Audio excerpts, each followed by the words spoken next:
Welcome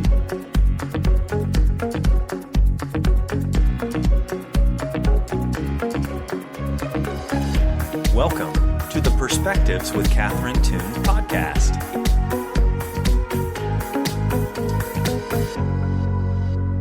Hello, everybody. Welcome to Perspectives with Catherine Toon. And I have a new guest and a new friend, and we have been chatting, and there's such richness. And, when I first ran into you, Scott Cook, kind of in the Grace Awakening Network community, I thought, got to have Scott on there. You have there's so much meatiness and just wisdom and the grace of God that you just flow in. So I'm so happy to have you on.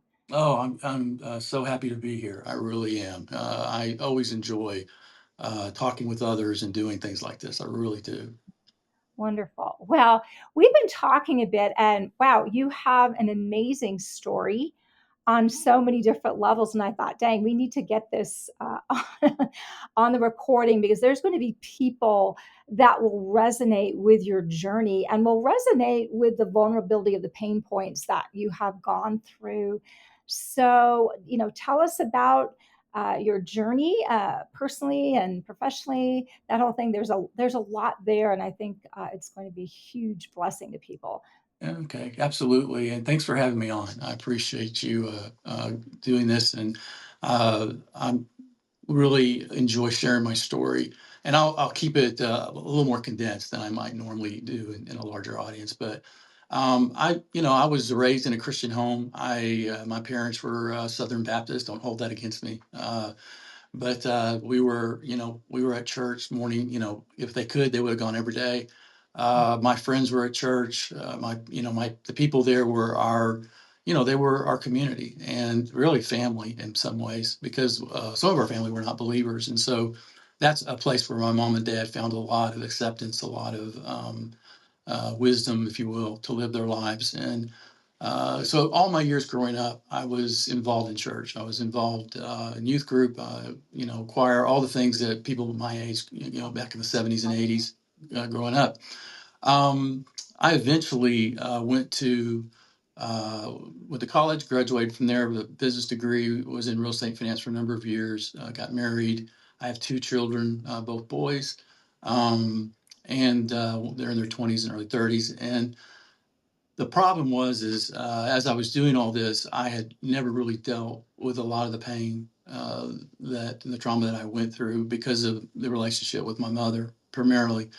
And she was kind of a low-grade narcissist, and was someone who herself came out of a very difficult situation with her father, who was a womanizer and someone who was never around. And so she had a lot of, if you will, emotional abandonment, and did not trust men in general. My father was a compliant individual, very wonderful person, but was someone she could control. And I grew up never really feeling love, never really feeling a connection emotionally with her. And so I ended up going to seminary, but as I told you earlier, for me, it was probably a way of trying to find the divine feminine. Is there a place where I can be nurtured? Is there some place is God male, female? Is he whole, one, if you will?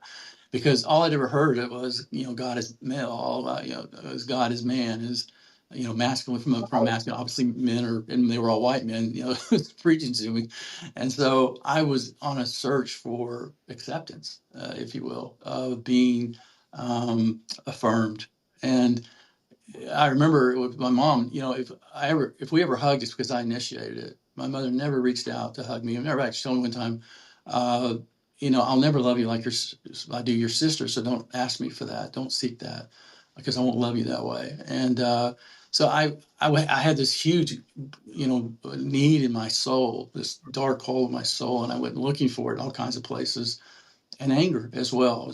In some ways, angry at women. I blamed sometimes the feminine side because of what happened to me, but it wasn't women's fault. It was what my mother had been through and the way she approached life, even though she was a believer, which taught me that we must at some point come to terms with our past. We have to make peace with what's happened. And you can only do that when you go to your spirit, your higher self, and you begin to see who you are and begin to actually unpack what happened. But it took me a long time to come to that. And ended up going to seminary. I went to the Southwestern Baptist Theological Seminary in Fort Worth. I graduated with a Master's of Divinity there.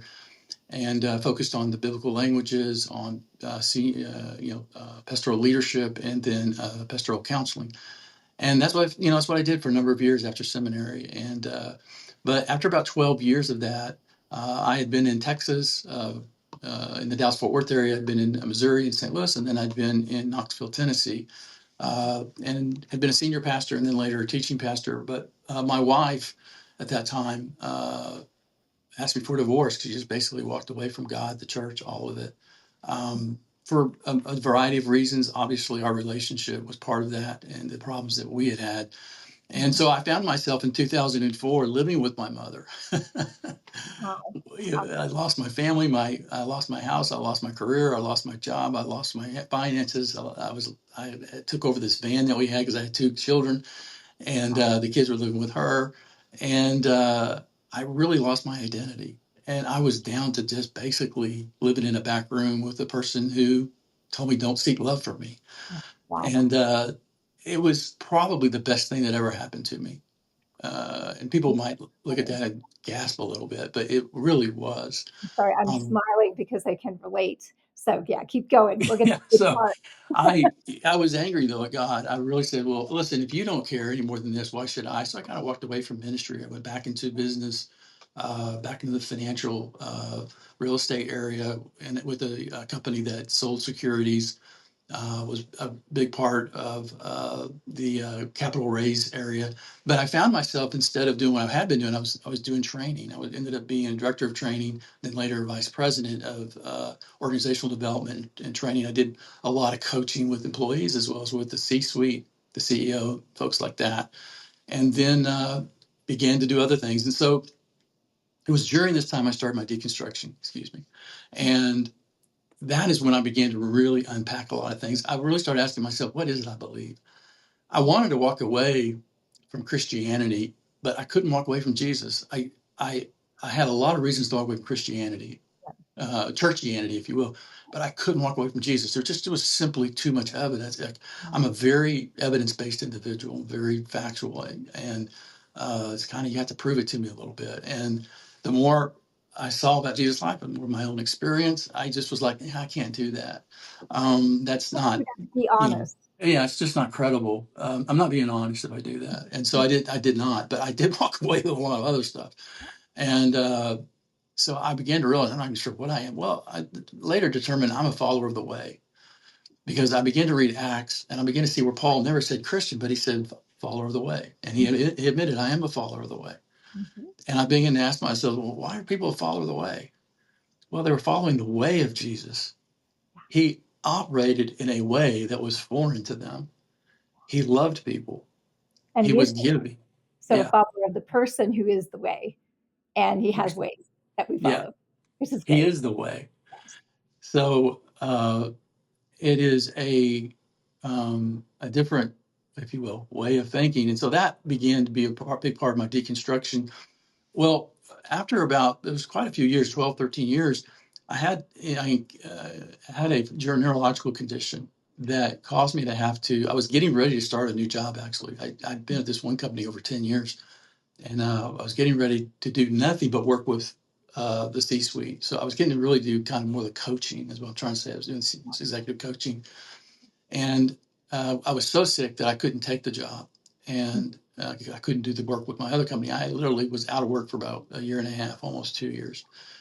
And it was a time where I had to just listen and be quiet Wow. and deal with a lot of my inner anger and some of the things that I had not Amazing when dealt you with. get quiet and start and slow down, or forced to slow down, what starts to come up, because this is the stuff that's running our lives, that God Right. wants to heal. Yeah. So can relate. Keep going. Yeah. It Yeah. was great. And I'm a doer, and I'm fairly ambitious person. My wife complains, you're always thinking. Or I said, listen, I don't tell you 90% of what the thoughts I do have, and if I did, you wouldn't be with me. I'm toning So, it I've got I do it. And I've learned through meditation to slow all of that down, but it doesn't come naturally to me. And so, um, anyways, around 2017, I left the church I was at to go do a job work with the church that was a Messianic church. They needed a executive pastor to sort of help them with some problems they were having because they'd been growing. And so I knew how to do that stuff. And so I was well enough by that time that I was more functioning then. So I worked with them for about a year. And it was during this time that a group from my old church came to me and said, listen, we really like the grace message you were preaching. And would you be willing to, like, maybe twice a month in our homes just teach this? And so I said, sure. I didn't go looking for any of this. I really didn't. I was Yeah. just doing, yeah, I was just doing what uh, came to me, and God brought it to me. And so that was the start of the ministry abiding in agape, abiding in love. And so by that time, I had come to the realization that the only thing that mattered really was love. And if we haven't understood that, then we haven't understood the person of Christ nor who we are. And so I just began teaching that. Well, after several months, like one of the guys that helped set this up said, you need to put this in a book. And so people can just buy it and read it when they want. And I said, oh, I don't like to write. I like to speak. I like to do this. I like to, interact with people, but I'm not a writer. And Steve McVeigh told me, he said, well, then you probably need to write because most of the people who are good writers don't have anything to say. And the people who can't write do have something to say. And you have something to say. So it doesn't matter that you can't write, just go do it. And so that's, he was probably the first to really encourage me to do this book. And I did. And because up until that time, I was still resisting it a little bit. I thought, I'll put the notes online, but that's not really the same. So I did. And from 2019 to 2023, I worked on this book after I finished this round of teaching with these people. It took me 4 years to write this book because I didn't know what I was doing. I made so many mistakes. I can relate, right? Just kind of like, Yeah, I mean, I'm doing it. Yeah. yeah, I mean, you go through dry periods, you have periods where you can't get anything done. And I would go months and not write anything, and then I would go weeks and write entire, chapters and stuff. But that book came out in 23, and it was during this time that I had a person come to me in 2018, probably about 4 months after I started the group. They came to me and said, "Would you counsel me?" And I said, sure. I said, but I'm a pastor. I just do pastoral counseling and coaching, and that's all I do. But I have some stuff I use with people. I'm happy to do that. Well, by the end of 2018, I had 6 clients, and I had never advertised. I had never told anybody that I would do that. And by the end of the next year, I had over 12 clients. And so God just put me in business, and just brought people to me. And that's just the way it's been since the start of this over 8 years ago. And in the late, I guess 2 or 3 years ago, I ended up writing my second book, which is Breaking Free from Churchianity, because after helping people work through making peace with the past, I began to realize that's great, but if you don't help them make peace with religion, with where they're at in that, then you're leaving them kind of stranded a little bit. So during this time where I was finishing that book, I'd been working on the other. And what was interesting is I was struggling as to whether or not I was going to write this book. But a pastor at a large Baptist church here was connected to me through another individual, a guy who was an attorney in town. And I went to lunch with him. And I had this was right after COVID lockdowns. It was probably late 21, early 22. And he was just ready to walk away from everything because he was like, the church is fragmented. He said, they're divided.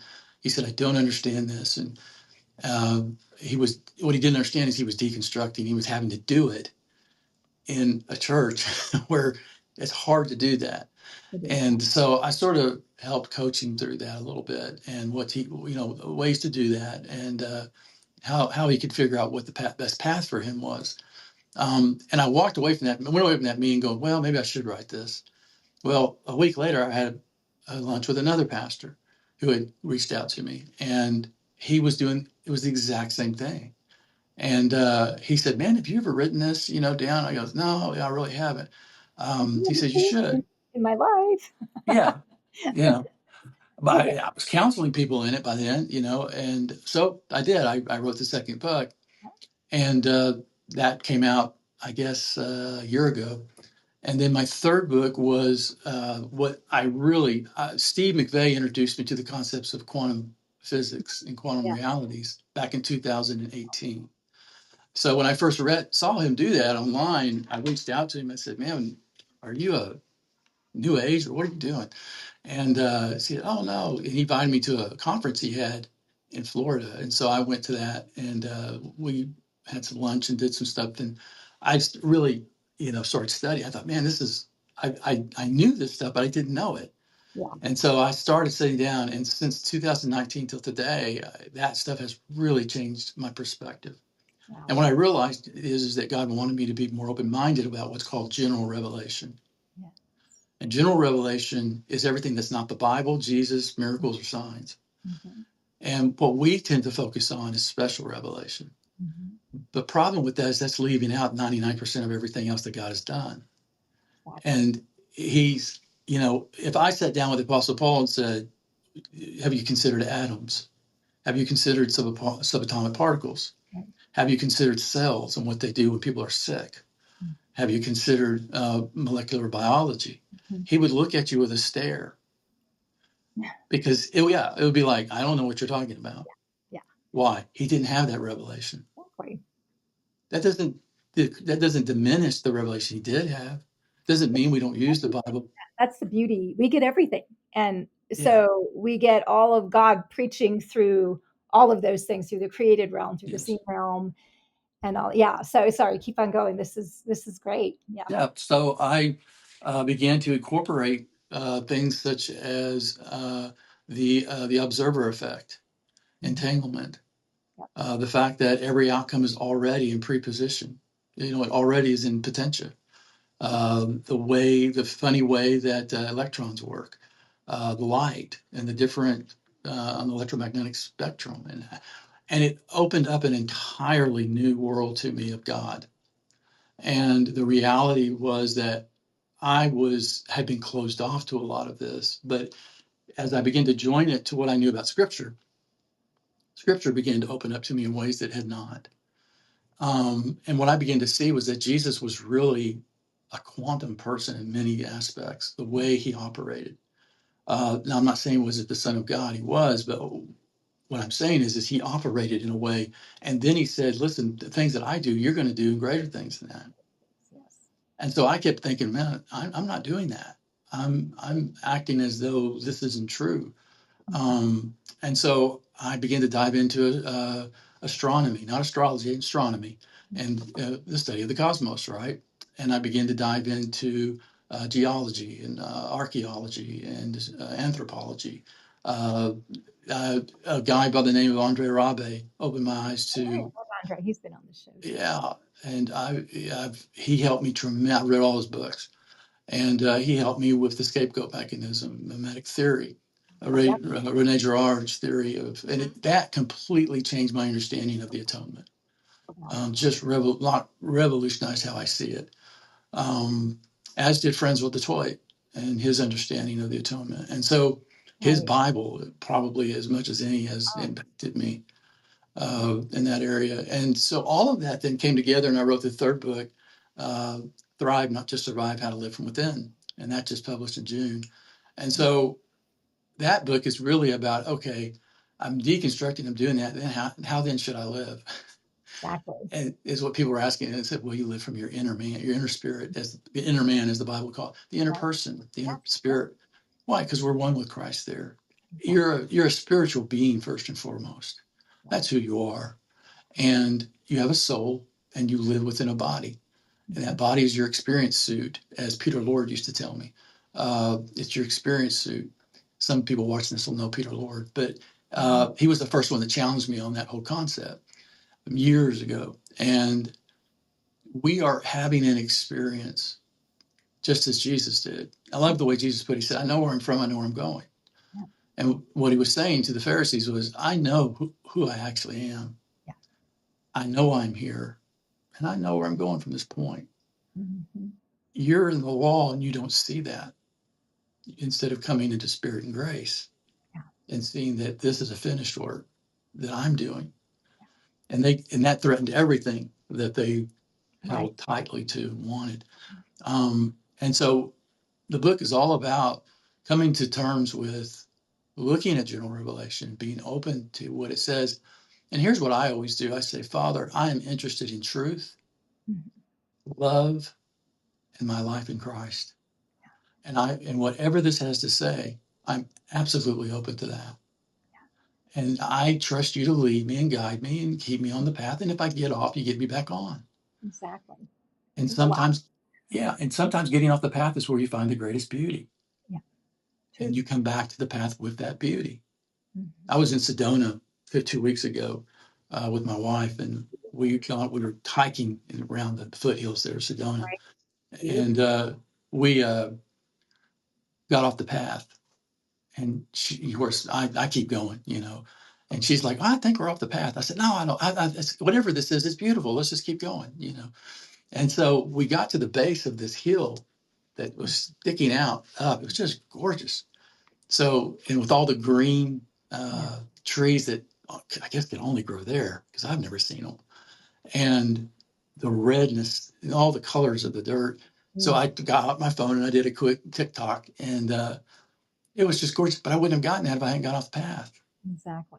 And deconstruction will get you off what you think is the path. But God just pulls you back around and gets you back. But then he has given you some things that you wouldn't get without it. Exactly. That's what has to happen for us. And the thing that I found is that in my religious experience, I was dominated by fear. Yeah. Exactly. And most of my clients, when they come to my office, I assume two things. One, I'm talking to their ego, not their Mhm. spiritual self. Mhm. Two, it's dominated generally by fear, not Mhm. love. Yeah. Yeah. Because they don't really know God. They Yeah. don't really know themselves. And thus they don't really know other people. And so my job is not to convince them of that. My job is to walk them through, how did I get here? Mhm. Right. What happened that caused us to come to this point today? And Mhm. then begin to forgive and release and heal Yeah. and do those things that actually bring a closure, if you will, to it. Yeah. And freedom. So when you begin to go inwards, and I've really used meditation in that, and you Mhm. begin to then, in meditating, the Spirit will give you what you should contemplate on. So you start to live intuitively, Mhm. not legally. Yeah. The old Freedom. covenant's gone. Yeah. It's gone. And Jesus lived as though it's gone, which got him killed. Yep. But Right. it doesn't apply to, according to the Apostle Paul or Jesus. It doesn't apply to us. Why? You weren't built to take a book around and figure out what you're supposed to do each moment. True. It Very doesn't work. You true. are in him. Jesus said, listen, I'm in my Father. You are in me and I'm in you. All he was trying to say is we're one. Exactly. So you've already got everything you need. What are you going to add to it? Mhm. Go inward. Go to your spirit. It is Yeah. spirit that gives you what you need each moment. And you have everything you need. Yeah. But I didn't know how to do it. And I thought, well, if I don't know how to do it, then I guarantee that people come to see me don't know how to do it. True. And that's when I began to meditate, the process. And that process took about 6 or 7 years for me to where I could get to a point that I could confidently begin to help others and guide them in their own Yeah. way of doing that. It's amazing how what God is leading us into to heal ourselves is what we're able to Yeah. minister back. Very similar story. And I so much of what I do is coaching. So I'm tracking. So I do this is Yeah. great. Yeah, yeah, yeah. Yeah. Just I'm a spiritual guy. I try to tell people I'm a peddler of truth. mhm, I just want to know what is the truth. And I ask a lot of questions. Most of my sessions, I talk about 10% of the time. Most of the time, I'm listening or ask a question mhm, because guides don't have to tell you everything. They just sort of say, "Here's the way." Now, what are you seeing? What are you feeling? you're helping Where them. are you at? Mhm, What's happened? What's God saying to you? 9 times out of 10, I'll quiet a session down, a client down, and we'll close our eyes and I'll say, intuitively, what do you sense the Spirit of God saying to you? mhm. It's good. And immediately they know Yeah, because and then later they'll go, I didn't know I could do that. I yeah, said, yeah, you've always been able to do that. And then they'll always say, well, what if I do? It doesn't, listen, you have a father that loves you more than you can imagine. exactly. It's like when your little child was walking and you were behind them. I love watching a mother behind a child walking. She doesn't want them to fall, Mhm. but she doesn't keep them from falling. Right. Is that because she doesn't love them? They're not good. they don't have what they need? No, because she knows that she must at some point back away if the Yeah. child's to learn and grow. Mhm. And it hurts her more than it does them Yeah. when they fall because of her heart for the child. But fall they must. Yeah. And then she gets them up, dusts them off, and then all of a sudden she'll do this, and then she lets go again. Mhm. And then eventually they don't even know you let go. Right. And they just go, well, that's what God's doing with us. Mhm. But we have to learn to listen to the Mhm. guidance. And it It takes time to requires do. it. It does, and which requires us to get quiet, and we Yes. resist so much the quiet that's necessary in the contemplation, in the meditation, because a lot of times in the quiet, all the stuff that we've been avoiding, all the pain we've been avoiding, the insecurities, the fear, the voices, pick a card, any card, starts to come up. And so, Right. right, so we avoid, or we're constantly having something on, but the beauty of it is that's where the freedom is, and that's where It you're is. connecting with the God uh, that is there to bring you into all that wholeness, the fullness of who you are, and the fullness of what He has for you. And so that's just Yeah. yeah, yeah, Yeah. excellent. Yeah. So I think you're right. It's just, to me, I don't really pray in the sense of, when someone says, well, let's pray. Hmm. I don't really do that anymore. Not Right, because I'm down on it. If you like doing that, more power to you, I'm fine with that. I don't care. But what yeah, I found is that when I listen hmm, and I don't presume to yeah, know hmm, what needs to happen, and I don't presume to know good and evil, when Jesus has said, don't judge, hmm, hmm, because when you judge, you get it wrong. What yeah, he was trying to say was, there's a lot more going on here than you realize. yeah, Why don't you listen? Why don't you observe? A good investigator, when they come to a crime scene, will hmm, simply listen and hmm, observe. hmm, They just look around and they ask questions. yeah.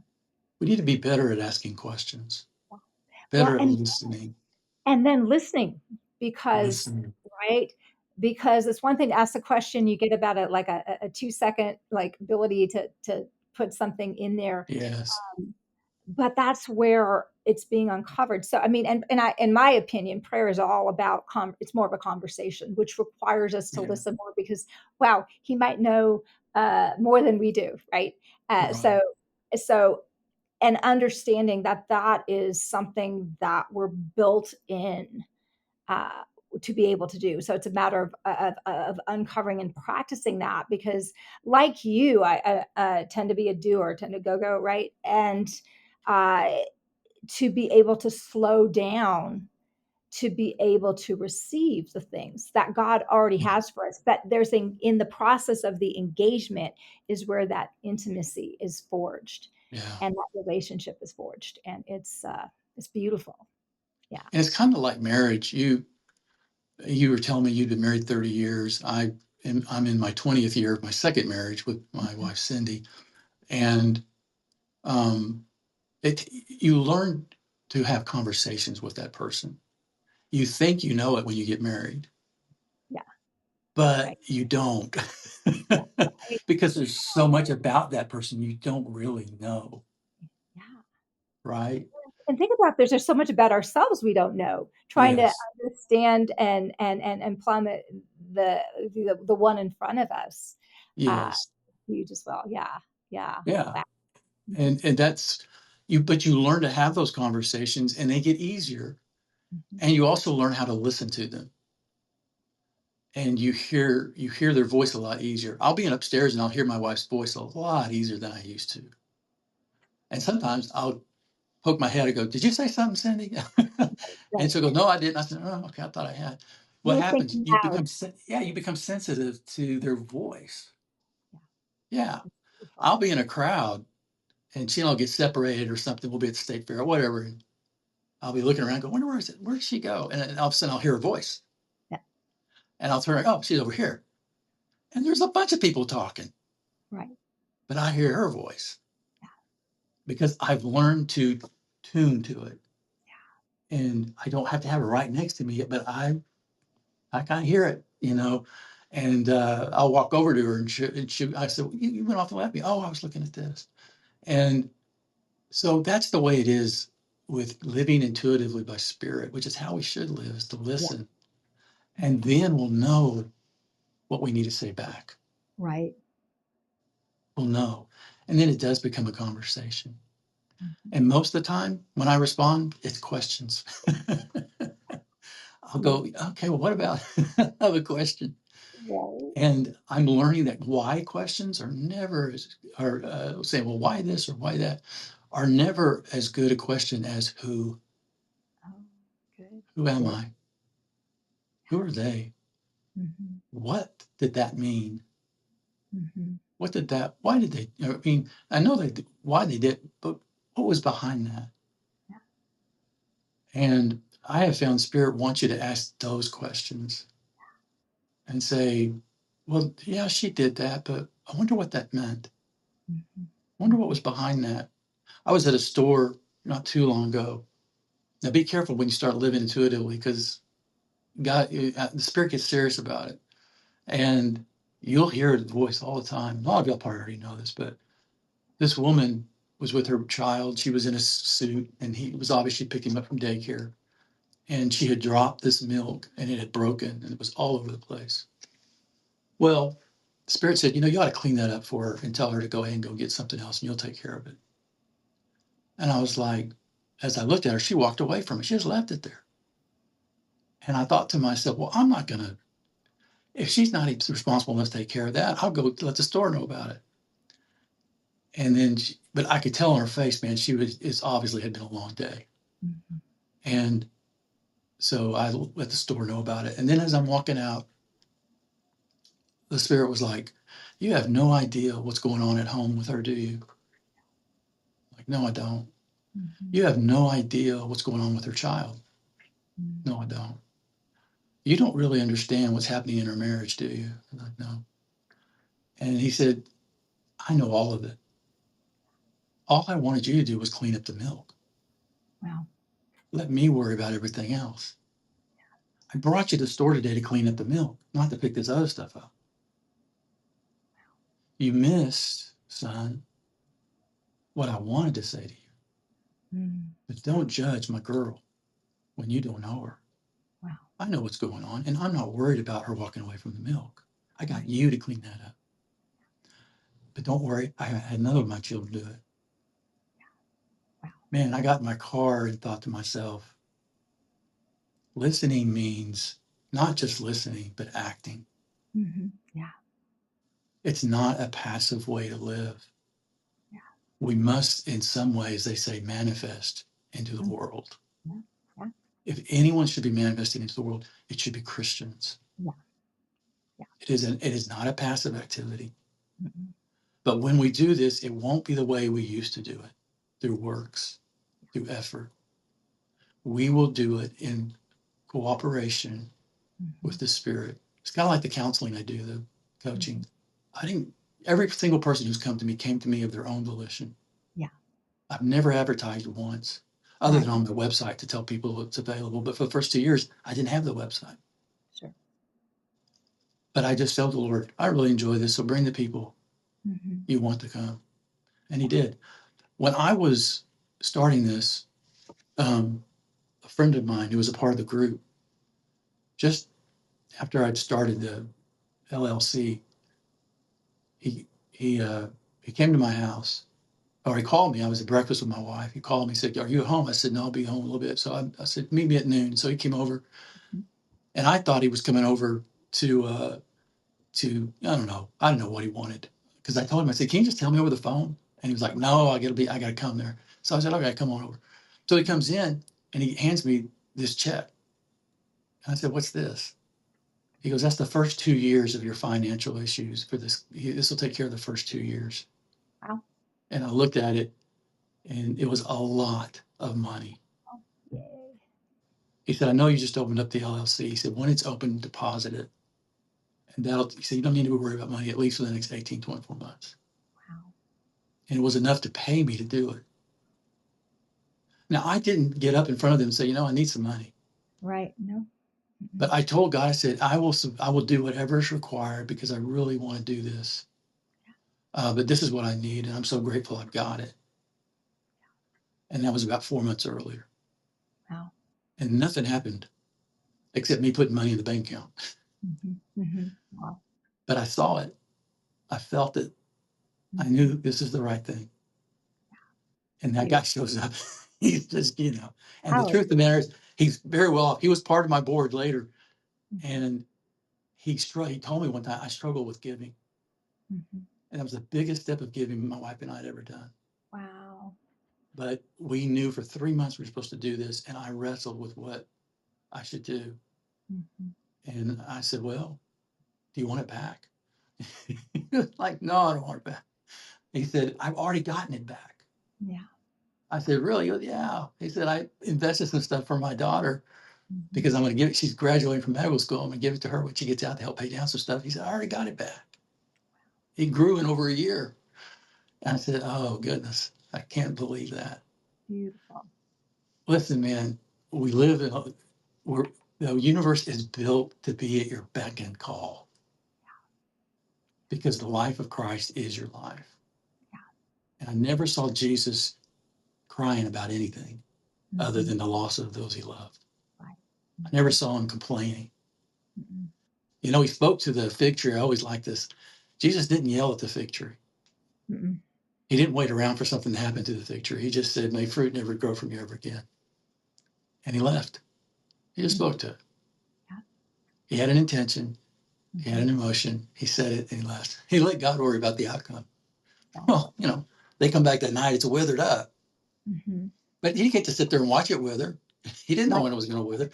They could have come back and said, oh, you cursed this, but there's still some fruit on there. Let's see if we can get something off of it. Right. That's not what happened.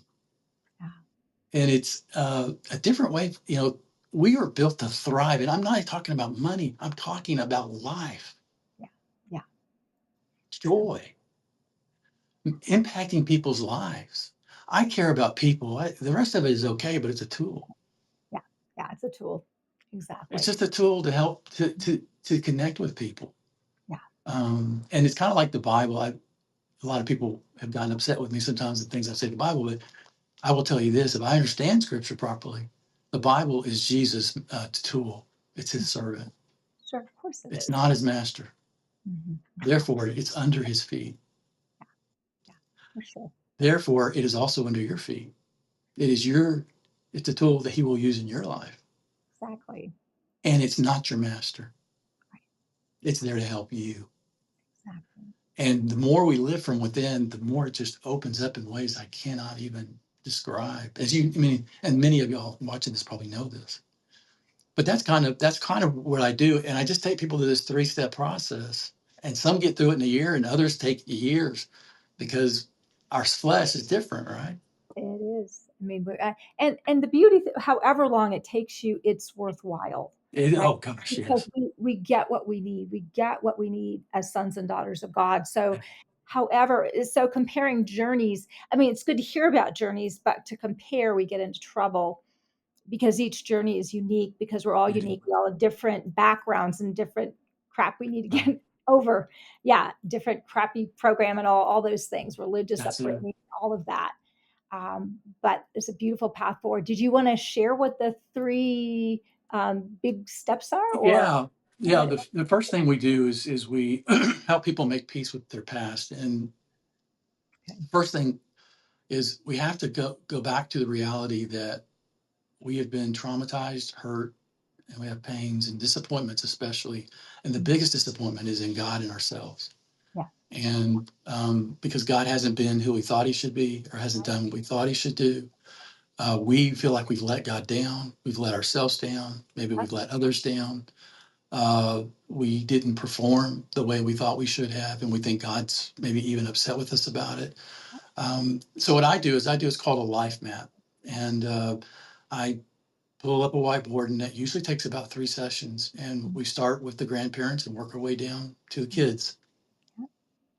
And when we're done, they'll sit there usually and look at it and weep because it'll be the first time that they've seen it from a 40,000 foot level.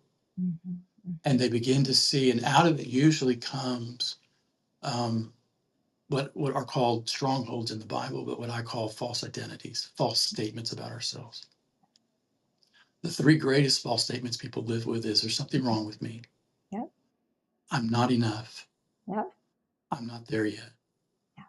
And then also I'm not lovable. Yeah. And those statements are always on their shoulder and their mind. They're always there. Right. But they It's came, right. Mm-hmm. They came from hurts, Mm-hmm. traumas, Mm-hmm. and emotional wounds is what I call them, do not heal on their own. They go into a part of your brain, a part of your emotional makeup, and they Mm-hmm. stay there Mm-hmm. until you remove them, Exactly. until you let the spirit remove them, until they're healed. Yeah. But they create the false identity. Yeah. So if you were abandoned, you may have felt abandoned, you may have felt rejected. Mm-hmm. It can create, there's something wrong with me. Well, they did it because I'm not lovable. Right. I'm not enough. Yep. Which that's not true. No. They did it because they had their own issue. Exactly. They had their own hurt. Mm-hmm. They had their own, it was their journey. It was the thing they had gone through that they had not healed. Mm-hmm. And that impacted you. Yeah. And so after, that whole process is to bring them to a point where they can heal from the emotional hurts, Yeah. identify these things, heal from the emotional hurts, and then begin to forgive. Yes. And forgiveness is not letting people off the hook. Forgiveness is for you. Yeah. Forgiveness is for your emotional, spiritual well-being. Doesn't make what happened okay, but it does mean you can be at peace with it. Exactly. You can be okay, And even though it yeah, wasn't okay. Yeah. it wasn't okay. It's not okay. Some of the horrible things that people do to each other. That's not okay. We're not trying to say that. But what we are saying is you can actually have peace, Yeah. even having gone through that, Exactly. and you can live your life.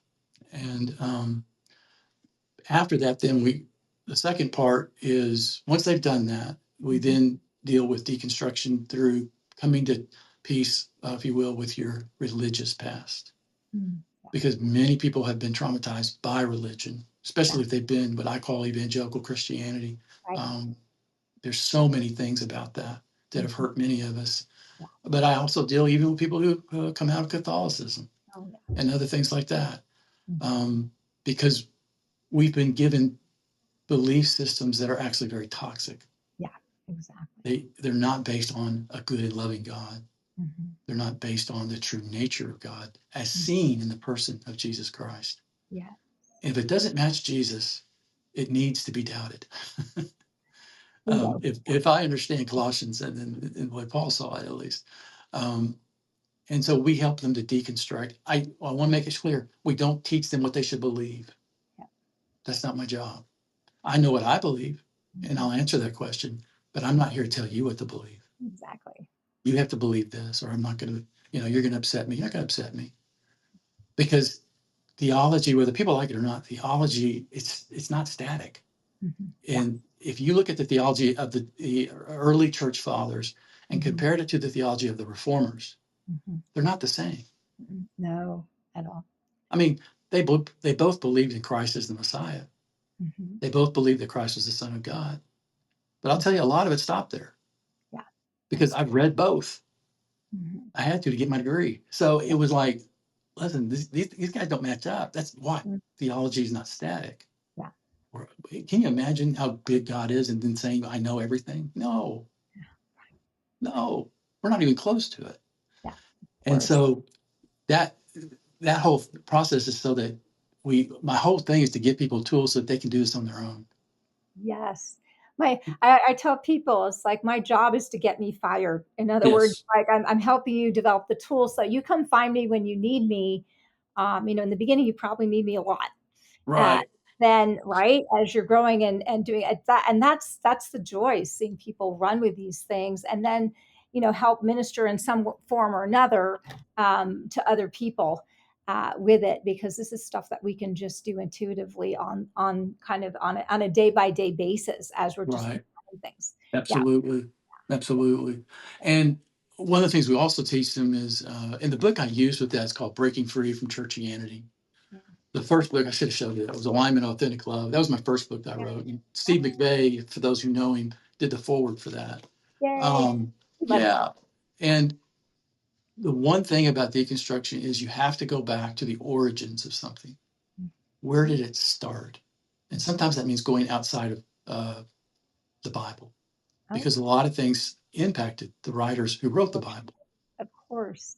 And we have to understand the context, the history, the time in history that they lived, even the time in history that Jesus lived. Yeah, And it's important to understand that because it offers us a better understanding, a better concept of how we got to this point. absolutely. Um, and so once we've done that, Do that just to add that it's safe to do that. We've got Holy Spirit guiding us. there So you it go. Yes, the Bible, we don't have to be afraid. Like Holy you don't Spirit have to be has afraid. done his job. Right, So there's a myriad of places to go where he's speaking right. and Yes, showing and leading. And we do have to understand, the context of what people were yeah, living, even in the Bible, and how that impacts, and also how it's impacting us, what we're living, and how that's impacting our understanding.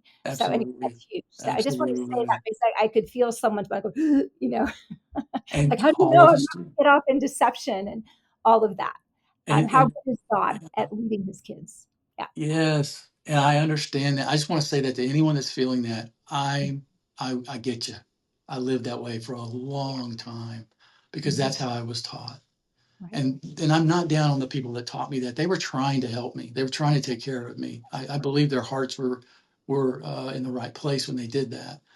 But it's you have to understand that if you're going to live intuitively by the Spirit of God who lives within you, you have to Mhm. believe that He loves you Exactly. and He's going to take care of you Exactly. and you don't have to fear. Yeah. And then when you pick up a book or you read something, you say, you know what, is this true?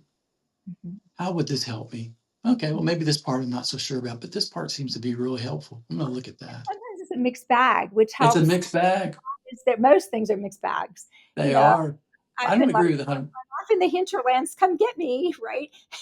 Right. And he's there to love us when we've just wandered off in Oh, something. yeah. Right. But then what can we learn? It's kind of like your journey off the path. What can we learn? What can we glean? Yes. Because there's beauty and truth wherever, because we're on the road with the person of Christ, with his spirit who's leading us in Right. all truth. So we get to glean. I mean, as I was saying earlier, we get everything. And that's the Yeah. beauty of this God that Yeah. says, yes, you get my scripture, but you get me as the word, speaking through creation, speaking through unbelievers, Right. speaking through in other religions that have sort of a grasp, and then they kind of, they don't.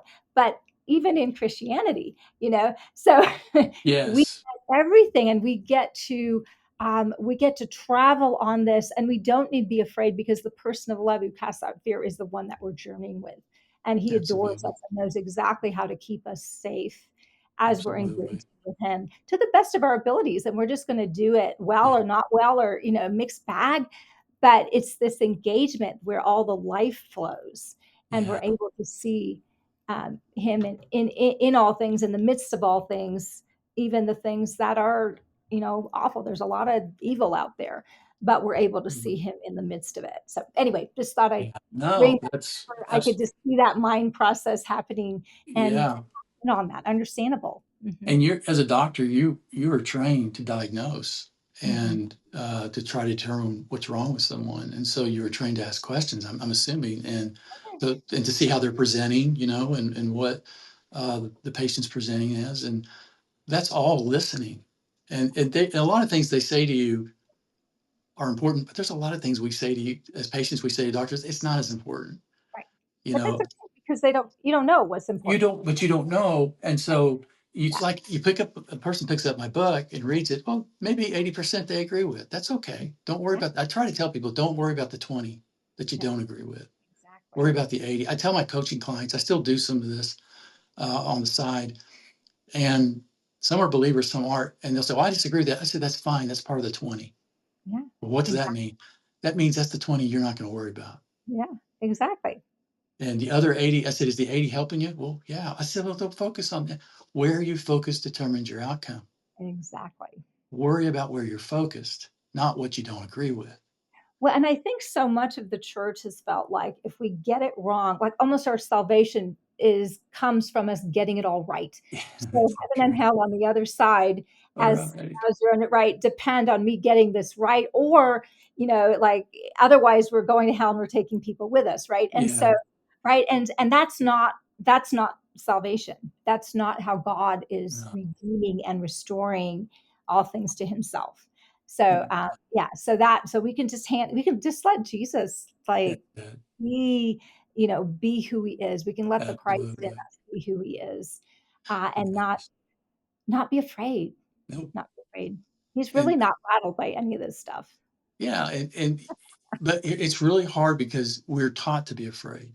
Yeah, we are. And we're told, oh, you're going to be led astray. The devil's going to deceive you. You're going to end up, and even some of us were taught we can lose our salvation. And here's the thing, you're not in God's good grace because of anything you did. Mhm. Mhm. I am so grateful that it didn't rely upon me. Whew. It was a work that God did in Christ Yeah, Jesus that is a exactly. finished work. Think of it as a time of illumination. You're being illuminated, you're Mhm. awakening. Yeah. You're coming to it. In other words, but baptism is really nothing more than I lived in Christ, right? I go in the water. I lived in Christ. When he lived, I lived. When he died, I died. When he was buried, I was buried. When he rose, I rose. And when he ascended, I ascended. And when he sat down, I sat down. And you may say, well, how is that? What do you mean? I said, I just know that's to me, that's the best example of what it is that Paul talked about. For Over in and over him, and over. yeah. Yeah. Mhm. Paul says, listen, I was crucified with Christ, yet I live, yet not I, but Christ lives within me. And the life that I live now, I live by the faithfulness of the Son of God who loved me and gave himself for me. And if we begin to see that what God did included you Mhm. and you're awakening to it, then you begin to understand the Lord's Supper and the baptism a lot more clearly. And Mhm. it's union, it's oneness. Yeah. And it's like a slow dimmer light. The spirit is slowly opening the light. And you're seeing more of the furniture in the room, and more. You go, "Oh, I didn't know that was there." Yeah, because you couldn't take a bright light earlier, but it's brighter and brighter and brighter. And that's okay. That's just where it's at. And what you don't have to be afraid. Matter of fact, I had a guy email me who read the book. He lives up in the Northeast, and I mean, I think about a book, and you know this. They take on a life of their own. Oh, they do. It's like a child. You put this thing out in the world, you lose control over what happens because you don't control who reads it after that It's or where true. it goes. Right. Exactly. And I've had newspapers or anything, it ends up in people's hands. I was like, I don't know how that guy got it, Right. but he did. And he emails me and says, this is a really good book on deconstruction. He said, but you know what I think it is more than anything, at least for me. And he said, I think it's a book about how to overcome religious fear. Oh, so good. Which honestly, at the end of the day, um, is really what the deconstruction is about, because It so much is. of it is just fear, fear, fear, fear, fear, right? And if you're one with the person of love, that means that fear, the more we awaken to that, the more the dimmer switch gets brighter and brighter, the more that we're delivered from fear. We're healed, Right. right? He wants Yeah. us to be at rest. He wants us to be adored. It's like Yeah. I don't know how to handle. I don't know what to say about that. I don't know how to handle this. But one way or the other, it's going to be okay. It's going to be good. I'm Right. going to be okay, right? Yeah. Because we have a God that adores us and There is you taking care of us and leading us through. I mean, you've been through some stuff, right? Um, go. and right, Few and things. looking back, you see how God has journeyed with you and traveled with you on this journey and given you Mhm. incredible freedom. And out of that place of freedom, you've birthed this glorious ministry, if you want to call it that. This what you are giving to people to set them free through your books, through your coaching, through your teaching, through just showing up in the grocery store and cleaning up the milk or not. Yeah. And Right? that's a part of the journey though, right? Is Yeah. not clean. I didn't clean the milk. Yeah. Well, not too long after that, I was at Walmart and a woman came and said, I can't reach the sausage. this sausage thing. So I go over, oh, I'll get it. I'm 6'3". I'm pretty tall. Airplanes are a mess for me at times. And so I go and I get this and I give it to her. And she's probably as old as my mom would have been if she's still alive. And so as I'm walking away, the spirit goes, do you know that's the reason I got you here today, was not to pick up all this other stuff. I knew she was going to need someone. And I want you to see that that's as important to me as anything you're teaching on the airs. That's beautiful. Because why? He loves people. Yeah. I had a client one time tell me, a woman, she said, you have shown up in my life more than any man has in 37 years. When I first saw you, I almost decided not to come back. And I said, why? She said, because I've been so disappointed in men.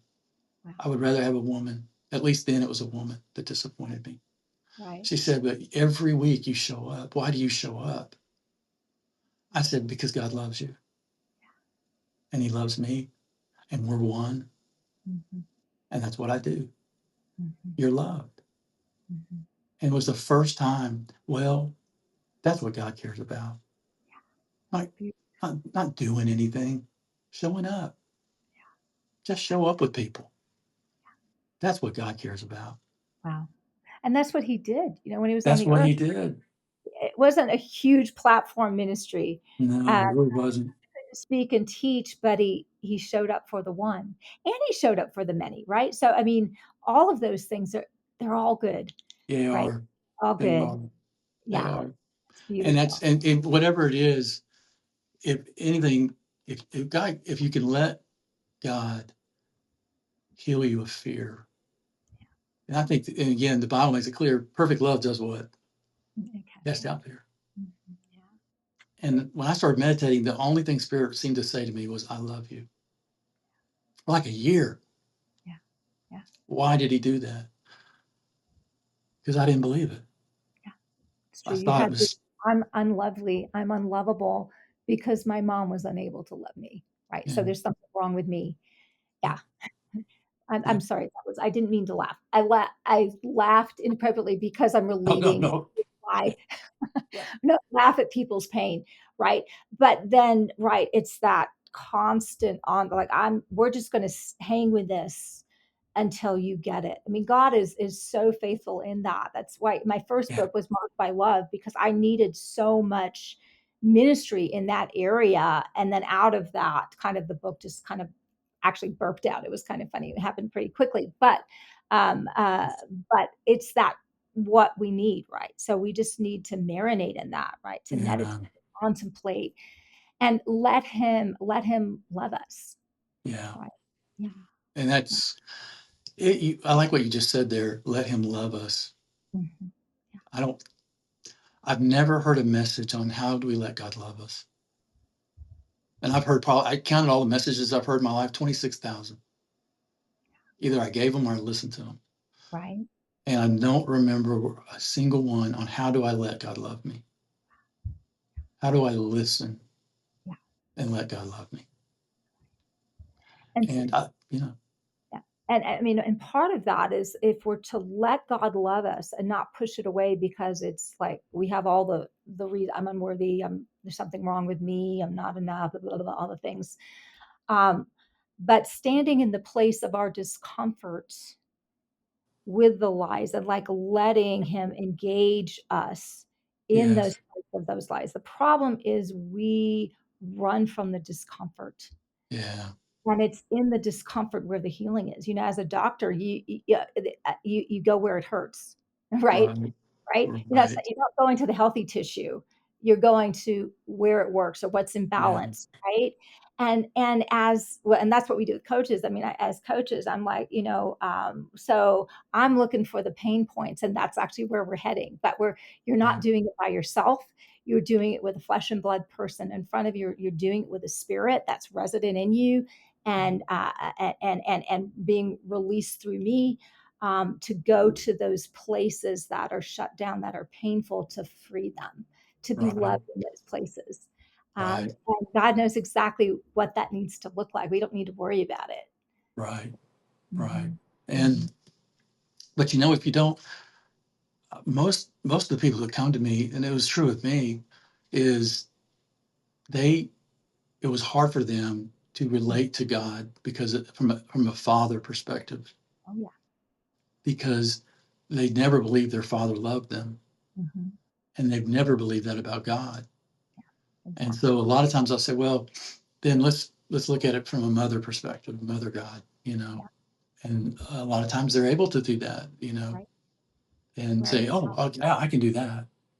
Exactly. Yeah, That's one of the first things I usually ask people because in there, and one of the reasons why we get history, because a lot of times it's very hard to relate to God in the way uh, that God presents as a father, as a mother, as a brother, as a friend, uh, because of the relational damage. So, what feels safest to you? And sometimes, which is why you're using something a little more. I don't want to say, I guess, generic. I would say like spirit or divine, or because sometimes God is just too freako, right? It's right. just right. And he's like, I'm great. I'm on board. Like if you can relate to me as a mother because that was a safe place. If you can relate to me as a father because that was a safe place, or a friend or a brother, or as spirit, right? Yeah, Or as love. Like in my book, Marked by Love, I just referred to God as love. So love says this, love does that. And I do that a lot if you see anything on social, because God can be such a trigger for people. yeah, it really is. Really, but it's like it's just silly. Well, God is love, so I think we're okay. But anyway, right? And but No, it is I mean that's it. And one of the first when I first started constructing, one of the first books I read was The Shack, and then I later went and watched the movie. I cried through the entire book because it was my story. It's really, obviously it's a metaphor, right, of of course. how our journey into coming to terms with our relationship with God, because of the pain, the things that we actually, all of us have things that we blame God for. One of the things I do for people is I teach them to forgive God, Oh, all the time. and You have to and a lot of times God the because he religious people, sins yeah, the felt religious people, right, out. yeah, religious people will say, oh, God doesn't need anything to forget. I said, I get that, I understand that, but you don't. Your soul doesn't know that. Exactly. You're holding things as though he's done stuff, and we got to understand how to forgive him for the stuff that we think he's responsible for. And it's that whole ideal. And so a lot of times I just say Jesus, or I mean sometimes it's Holy Spirit, but that's okay. That's all Absolutely. right. I think it happens a lot, and giving yourself permission, because we have to understand this is a relational God. And Yeah, anybody in relationship that we're with, that we're angry with, like, where were you when? If you're yeah, so good, me from in my teenage years, it was like, if you're so big and you're so good, how can you let everything I care about be destroyed? Right. right. Interestingly, he didn't answer the question, but he hung with me in my rebellion and my anger and wouldn't leave. I have a chapter in my book called Annoying Relentless Love, because he was just like, that's okay, baby. Whenever you're ready. Yeah, I'm Yeah, not ready. I'm going to hear you. I'm going to see you. right. He's like, it's okay. Absolutely. I'm here. Right. Because this is how much he's in hot pursuit of us. Yeah. Even when we are trying our darndest, we're giving him the flying finger because, Yes. he let us down. We prayed and they died. Right. Or, Right. whatever. Right. Right. We did the Christian thing, and look what happened, It and didn't all work of out. these things. Yeah, yeah, it's a big Absolutely. thing. Yeah, yeah. It's probably the biggest barrier people have, and it really keeps us on this wheel Mhm. that we hate, Yeah. and it's fear. It's just fear based, and it really was the biggest thing that God had to work on in my life for the first 2 years of my deconstruction was coming to terms with the fact that He loved me unconditionally, just as I was. He wouldn't change anything. I think Andre Rabe said that. He said, "God loves you as you are. He wouldn't change a thing." And I thought, well, then he doesn't. God doesn't know what I know, because I would change everything if I could.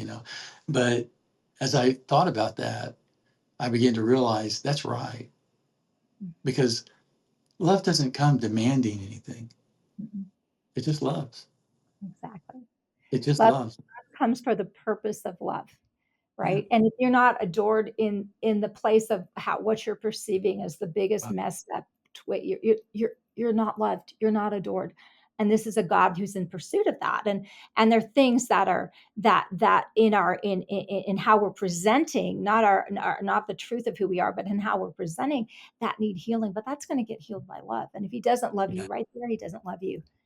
And so this is where he is showing up uh, in us, through us, in the seen realm. I know so many people get so ministered to by completely secular things. It's God trumpeting his love absolutely. everywhere, right? Because he will not abandon his beloved kids, every single one of us. Yeah, yeah. There was a song uh, called "Love Is the Answer." Mhm, I can't remember the guys that wrote it, but mhm, I heard it years ago. I'd gone on a date. I was probably 17 at the time mhm. or so. And the song had just come out probably a year before, and it was on the radio. I dropped this girl that was on a date. I dropped her at home, and I was going home, and the song came on. And I knew, as I listened to it, I knew everything in that song was right. Yeah, I knew it was right. yeah, Um, and yet I wasn't at that time in a position to really embrace it.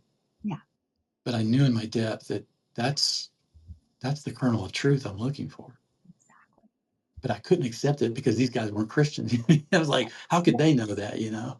And so it took me 40 years or so, however long it was, before I could begin to embrace it. Yeah, And but it shows you don't have to have a Bible. God can do anything. He can. And that night, God used this little song to plant that seed in my heart. That it's all about love, loving yourself, loving me, loving others. mhm. When you get that, when that starts to get worked out, everything falls in line.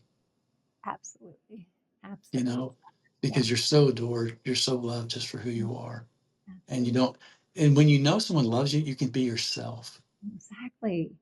Well, and then you can also start to see yourself, because if we're looking at ourselves through God's eyes, we're going to start to love ourselves. And it's Absolutely. out of that place, that loving one another, where we're, on a day to day, going to the grocery store to let me get that for you, right? Right.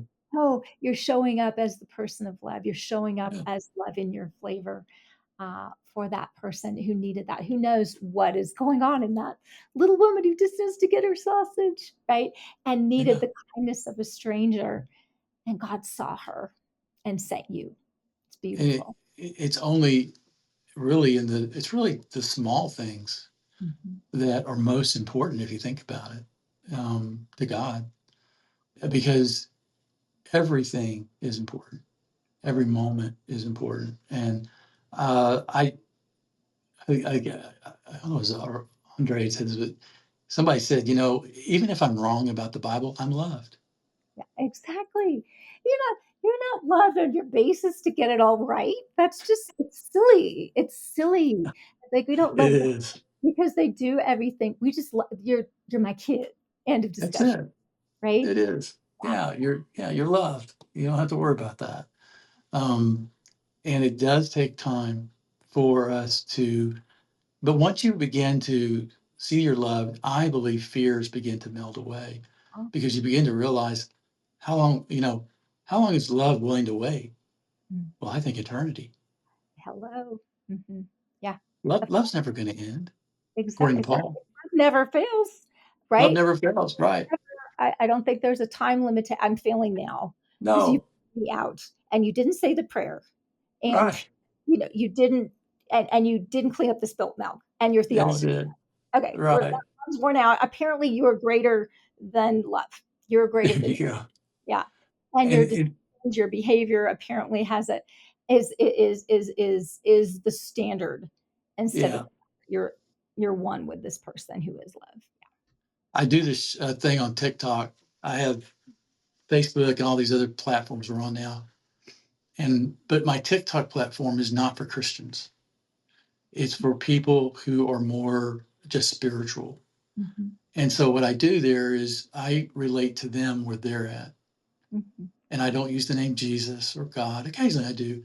But for the most part, I just say source mhm. or the unified field. And Yep. what's allowed me to do that is reading a lot of this other stuff And man, my following there has just, and the reason also is they're mostly younger. Yeah.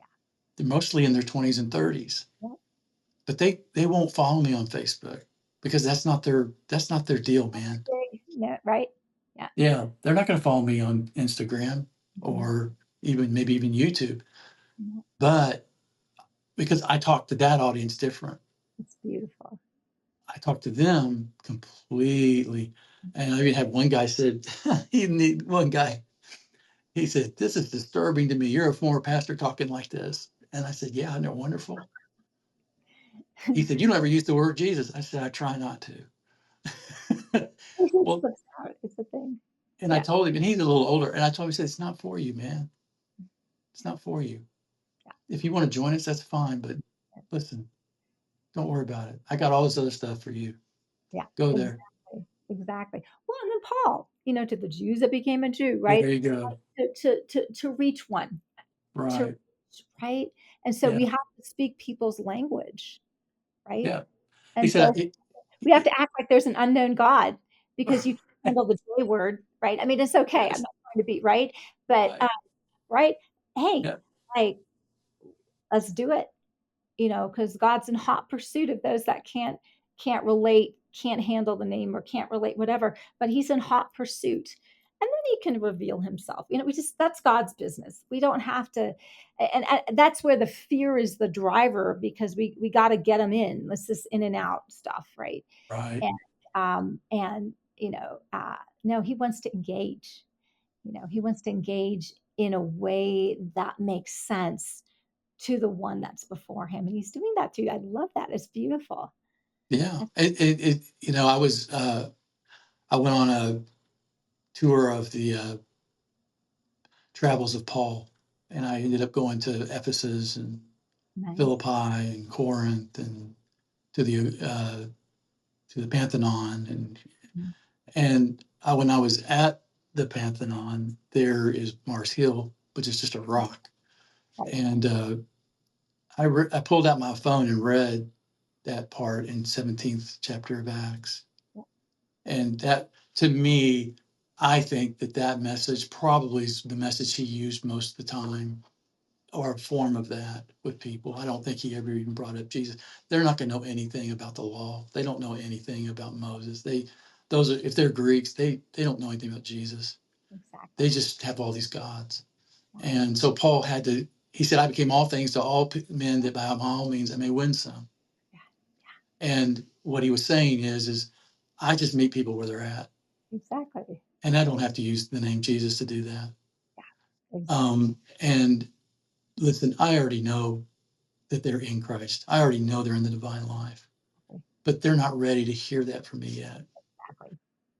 And so it's this whole idea of loving people. And when I was going through these different cities, it was so amazing to see these agoras, the marketplaces, perfect place where they would exchange ideals, where he could just go and there's tons of people. That's the marketplace. Yeah. And they would exchange philosophies because that's what Greeks did. Yeah. And he Mhm. could sit there and do a speech like that, where and in that speech, he never brought up the name Mhm. Jesus. He Yep. never brought up he just gave them love. Right. You're That was loved. meeting them. And meeting someone listening to people and meeting them where they're at is loving people. That's Right. it. And a lot of times it comes as practical acts of service, Yeah. but whatever they're, so because the thing is love is about the other. I mean, it's also about self. It's important we love ourselves, but when we're out there, right, we're there to love the one in front of us. And so what Right. does that look like? What are they needing instead of what am I needing to accomplish because I think these things need to happen in order to get God to save someone or something funky. But right, to get them out from in, right? So Oh um yeah. what am I there to help stir up and awaken so that they can start engaging with the God who's already inside them? Yeah, That's it. yeah, That's it. yeah, That's excellent. Yeah. yeah. Yeah. And that really is what we're here for. And the more you love people, but I will say this: the more I love myself, the easier it is to love someone. Holy cow, yes, absolutely. Yeah, no, that's true. And this is where all those that takes us back to all these lies. I'm unlovable. there's something wrong with me, I'm not enough, I'm dirty, pick a card, any card, right? That God is hot in pursuit to, to obliterate those and lead into the truth. And because he wants us free and he wants us loving ourselves. That is godly.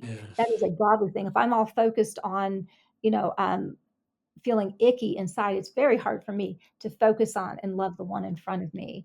absolutely. That's huge. Yeah. I think Yeah. one of the benefits for me, I was members of churches, but after COVID, I made a deliberate decision not to go to church Mhm. because the spirit was like, you need the time of detoxing here. And I was a little nervous about it at first. I thought, I'm not so sure about that. But I was so busy working with people that it was kind of like, it's not like I'm isolated. Right. So I said, yeah, I'll do that. And it's probably been the best thing. I don't know if I'll do that forever, but right for this time I have. And that's what Paul did after he had his world rocked Mhm. on the road to Damascus. It says he went to Arabia. Yep. And I think he spent at least a couple of years, maybe more, there because he didn't know what to believe at that point. He just knew Jesus. Exactly. And so that's kind of the thing that we have to do is to be able to get alone with God and let God do what he wants to do. And it's Exactly. okay the way you do it. And for some people that may be doing what I did. Others it may not. You may not want to do that. Well, I mean, the thing is, if you're not free not to go to church, you're not free to go to church. And if you're not free to go to church, you're not free not to go to church. There you It's go. whatever freedom, it's whatever God is leading you in that you're Right. needing, right? And so there's no specific formula. We do need community. So it's not good to totally isolate. Occasionally there are periods where it's just very Jesus and me, but that's not an extended way of being. Right. Um, we need one another. But God Yeah. gets to orchestrate what that looks like, so we can just be led in that as well. Yeah. Absolutely. Absolutely. And you're this ideal then of like you said, and the reason I brought that up is Mhm. worship. I enjoy worship, enjoy music. But what I learned is the way you worship God is to love yourself and love others. Yeah. That's how you worship God. Truly. I mean, you can sing and do all that. That's great. Mhm. But if you do all that and you don't worship, I mean, you don't love people and you don't love yourself, is that really worship? Exactly. And Exactly. Becomes a if I form. can't, love my brother, then as Paul said, or as James, I think it was James, what am I really doing? If I don't, and then really, if I don't love who I am, just Yeah. as I am. Exactly. Exactly. Exactly. Yeah. That's beautiful. Wow. You know? Wow. Well, Scott, this has been amazing. It's been, Yes, I love doing it. yeah, it's been so fun. Where can they find your books and find you? Yeah, all three of the books this is the newest one that came out, Thrive, Not Just Survive, How to Live from Within. It's on Amazon right now. They're all on Amazon. The other two, this book will come out internationally in a couple of days. So if Yay. you're hearing this in the UK or Europe or Australia or other places, you can get that on those Amazon sites. Mhm. But and it also through Goodreads, you can see it. So there's some aggregators that will get you to it as well. Um, I'm going to be coming out with audiobooks for all three. Very Uh, nice. so Are you those recording should. yourself? I'm sorry. Are you recording them yourself? Yes, I am. Good for you. It's a I just am. get a lot of lozenges. It's work, but it's good. It'll be wonderful to hear Yeah, your voice. I'm doing it because of my client. I've had so many clients Yeah, basically say, "Hey, I like audiobooks," yeah. and then I've had people text me or email me and say, "Hey, can you do this in an audiobook?" Mhm. And I never realized how many people were doing that now. Yeah. So I said, yeah, it's just, when you write something, it's like, okay, I wrote the book, man. You know, you mean I have to do an audio book, Yeah. but I'm about halfway through this book, and this should come out in November. This will be available on audio in November. The other two probably towards the end of the year, early next year. Wonderful. That's beautiful. And then how And do our they website, the website is Thrive Within, okay. THRIV within.org, thrivewithin.org. We'll get And that. we're on the GAN network and on GAN Plus as well. Mhm. Yay. Fellow Yeah. GAN Yellow Yes. And on YouTube and on Facebook. I'm D. Scott Cook on Facebook. Wonderful, wonderful. Well, Yeah, it has been a joy. I so appreciate you having you on, and you'll have to come back. absolutely. So Absolutely. wonderful, wonderful, wonderful discussion. Everybody like and share and do Yes, all the things and I go would find appreciate it. books. That's it. Wonderful, wonderful. That's it. Thank you for having me on. I really, really appreciate it. It's been a lot of fun. It has been a lot of fun. Wonderful. All right, everybody, have a wonderful day. Thank you, Scott, for being on, and we Yes, will keep in touch. absolutely. Wonderful. Okay. Bye-bye, everybody. Thank you so much for tuning in today. Before you go, I want to invite you to something really special. It's called Pursued by Love, a free 90-minute love encounter where you get to actually experience God's love for yourself. It's not a lecture. It's not a sermon. It's a safe space where you can finally stop striving for love and just simply receive. Don't let another month, another year go by knowing God's love in your head, but not in your heart. Experience God's passion for you and watch the lies melt away. Go to katherinetoon.com/pursued by love and come meet the God who's been pursuing you your whole life.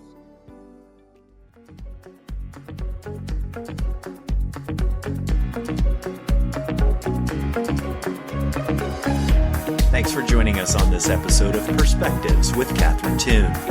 For additional information and resources, please visit katherinetoon.com.